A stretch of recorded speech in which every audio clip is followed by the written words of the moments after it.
这下台湾真的赢韩国了。我们看到台美关税谈判232，我们成为全球第一个拿到半导体最惠国礼遇的国家。南韩坐不住了，青瓦台深夜开会，我也要加拍谁？美国冷回分开谈，不同待遇，现在没门。川普到底在不爽南韩什么？我们来看看李在明，他疯狂了吗？居然想搞一条北京、平壤、首尔的铁路连线，直接踩爆川普的红线啦！哦，南韩的这个半导体厂啊，简直是这2天大地震。为什么呢？因为他们发现，怎么你们台积电以及台湾的相关的半导体产业可以有232条款的最惠国待遇？那我们韩国呢？我们韩国跟日本在去年11月的时候，不就跟你美国谈得很好了吗？15%哇，在全世界看起来好像就是你日韩跟美国最 buddy， 就没想到你现在台湾成为全世界在232条款下的最惠国，半导体、衍生物品，通通都有比我韩国更好的关税。你要知道，韩国的专家曾经讲过，你不要小看那只差那1%，1%可能就是几千亿韩元的损失啊。所以韩国当然这2天呢，他们很多不管是业内的业者还是韩国的政府，都赶快紧急开会。要开什么会？要紧急开一个能跟你美国产生紧急协商机制的一个管道。结果呢，美国把门关起来了。美国人为什么要这样子对韩国？韩国觉得说奇怪，你之前不是就跟我说，你们韩国别担心，你跟我们美国之间的这个半导体的这个贸易协议啊，绝对不会劣于其他任何国家待遇。也就是说，你不会输别人，你不会比别人差啦。可是眼睁睁了不起，跟别人一样，绝不比别人。可我现在就比你台湾差。对啊，你居然让台湾后发先至，好歹我南韩也是3-4千亿美元。那你现在还把门关起来，还不跟我协商？赶快啊！我很急啊，我要跟你聊啊。对，美国去把门关起来。美国说，我之前答应你一件事情，嘴巴说说而已，我有把这些字写下来吗？我仅止于声明而已啊。这些话就是嘴巴说说，不同国家还是不同协议啊。可是韩国人觉得一头雾水啊，之前跟我那么好。可现在你却好像对我不理不睬，原来你踩到川普的痛处。你自己去看看，你刚当选的这位总统，南韩总统李在明，你跟习近平走的也太近了吧？我讲难听点，我习近平跟这个跟川普2个人在全世界现在这个闹不和，这不是大家都知道的吗？结果李在明竟然还背着我川普跑去跟他接近，如此的接近。什么叫我为什么要用接近2个字？他们俩几乎零距离，而且那个互动好像感觉就是认识了一辈子的朋友一样。所以你应该要选边站的时候，你居然带着财阀去访问北京，尤其是这个经典画面，来，大家合照一下。他拿的是小米的手机，习近平送给他的，来，史上最成功的合拍。等等，川普会因为这样的小事情在不爽李在明、不爽南韩吗？我先讲这个小事情怎么会只是小事情？你影响了我的心情，那就是大事啊！川普最在意这种 emoji， 你自己韩国不是以手机为傲吗？结果你却拿着人家习近平在去年11月送你的小米手机，他还边拿这个手机，还边拍照，然后说哦，画质不错嘞，习大哥啊，我们越走越近，韩中关系就会越好。然后更肉麻了，还讲他说我们以后要更加频繁的沟通，更紧密的合作。你光是这些动作，习近平，抱歉，川普已经看了觉得不舒服了。然后你后面讲的那些话，那简直就是芒刺在背啊！好，那当然，刚刚主持人还提到，就是说这也是小事啊。还有另外一件小事，这影响心情就算了，可能还影响了川普的胃口。你们吃的那些东西也让我看了觉得恶心巴拉，太肉麻了。就是他们在光是吃炸酱面啊，然后呢，李在明就说哇，你们中国炸酱面很好吃，然后习近平说不会，你们韩国炸酱面很好吃。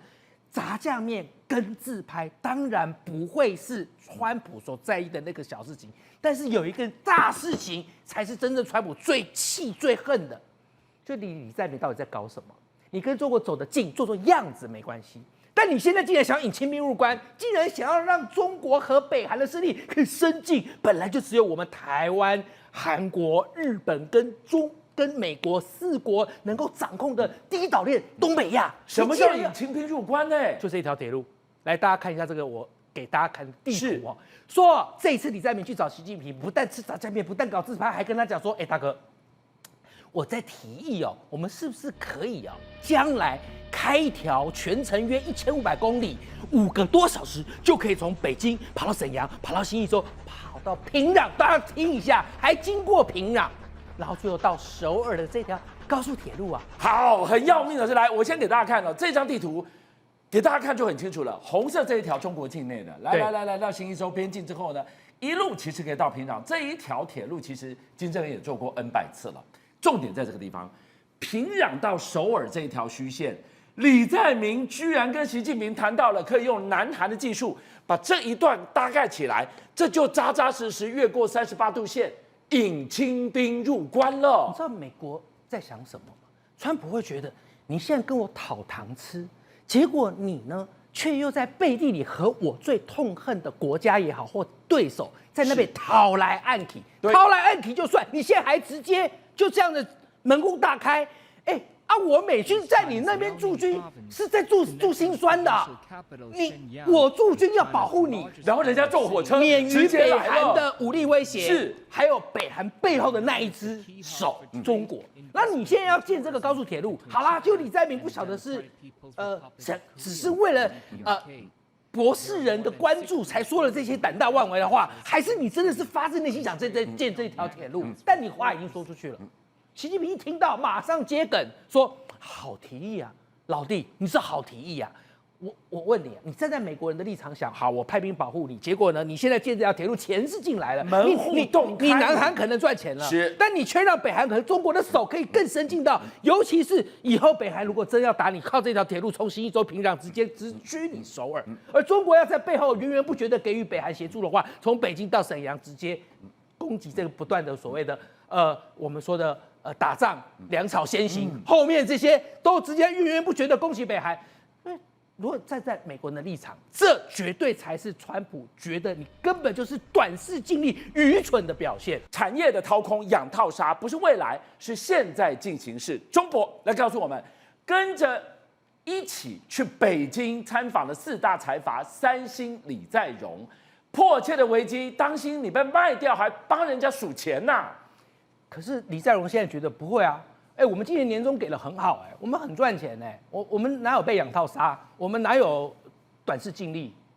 你知道现在南韩传出三星半导体 DS 部门今年要发的年终奖金会是你年薪将近的一半，我发年终发你1年年薪的一半，是已经是去年这样的年终奖金的3倍多了哈。但是我告诉你，这很可能就是你最后的荣景。这很可能就是压垮你骆驼的最后一根稻草。为什么？如果因为 AI 造成了这个清水变鸡汤，三星的半导体业重返荣光，怎么会是最后的晚餐呢？我讲难听点，你根本不知死活。为什么呢？你知道中国有个记忆体大厂叫什么？长兴存储。对，他最近发表了他们的 DDR5 跟 LPDDR5X 什么，就我们讲低润的产品。结果呢，根据业内的人士表示这些产品测试之后，它的效能已经接近你三星或 SK 海力士的高阶低润产品。等等，记忆体是海力士是三星的护国神山，现在它已经要翻过你的神山了呀。结果三星跟 SK 心里想说，有什么好担心的啦？它不过只是接近我们呐。可是呢，它的产能有办法像我们那么厉害吗？结果人家去调查之后发现光是在去年2025年第2季，我刚刚所说的长兴存储所研发接近你 SK 跟三星这样高阶低润的产能，它已经到达你的一半。可是我现在讲话是2026，那你去年第2季就已经做到人家南韩产能的一半了，现在2026搞不好已经跟你产能平起平坐了。这件事情让人家头皮发麻的是，去年他才宣布要切入高阶，高阶是有高门槛的。1年的时间，1年不到对他已经做到跟三星一样的量产了。你知道这种你要把人家踩扁在地上，要钱要技术，老共有这样的底气吗？我觉得三星跟 SK 一定想不透，为什么你速度可以那么快就做到这样高效能，甚至连产能都可以开外挂的，参不透。对，其实呢很简单，就是国家级资本的降维打击。什么意思呢？长兴存储讲白话一点，背后根本等于是中国国有企业在支撑2016年，当时中国的国有企业，它本来就想要收购美国的美光，可是呢失败。你有钱又怎么样？我不卖给你，这触犯国安的问题啊。对，好，结果呢，合肥市政府就决定，好，你不卖是不是？那没关系，我们决定创建自己的第一润制造商，长兴存储就从那时候跑出来的。那时候创创办人是谁呢？是由就是曾经在美国接受过晶片工程师培训的朱一鸣他来领导。这个朱一鸣呢，他当时拿到的钱，我就讲嘛，为什么我刚才说这是国家级资本的降维打击？他拿到的钱全部都是国家科技基金，还有阿里巴巴，还有小米这些科技巨头的支持，这哪个不是带有国家色彩？好，拿到这些钱之后呢，2016他做这件事情。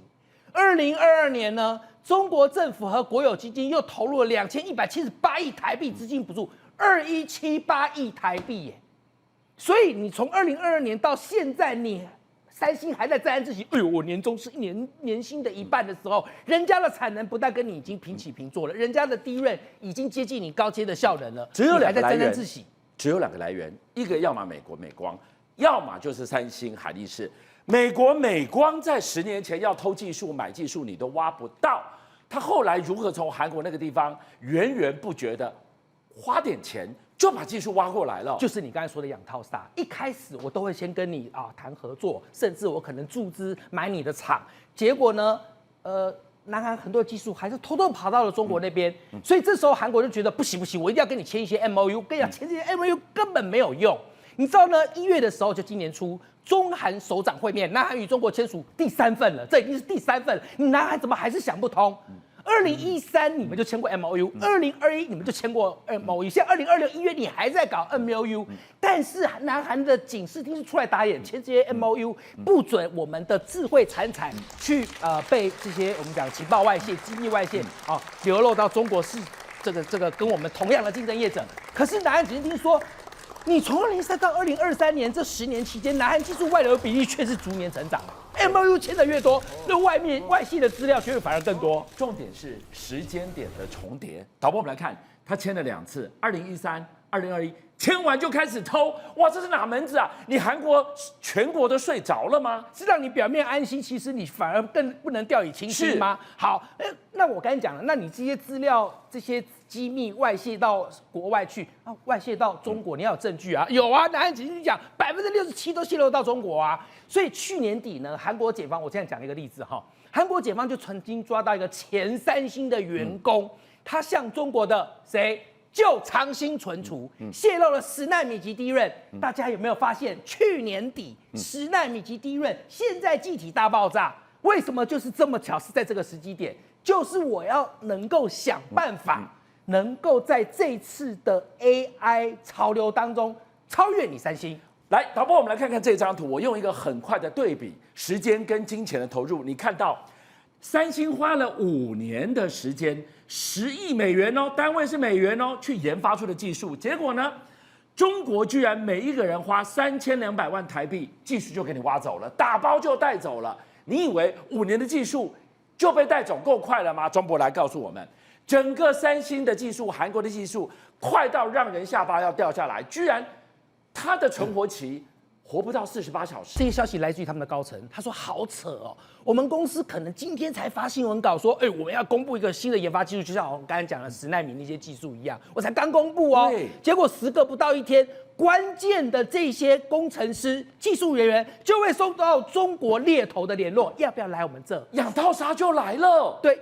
要不要来我们这？意思就是顺便你要不要把你们这些三星技术带过来？也难怪川普会气得觉得你不但笨，你不但不乖，而且你还不知死活，掐跪腿有端。57报新闻的所有好朋友，军相又来了，谢谢大家，是你们的订阅数加持了我们，让我们在4月6号中午过后破100万了。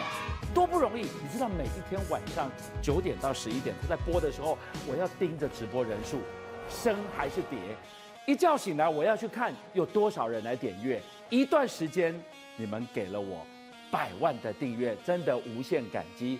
最后我要跟大家瞪眼看，再一次谢谢你们大家，同时请介绍更多好朋友来支持57报新闻，俊相还有优秀的57报新闻团队会继续为大家每一天挖真相。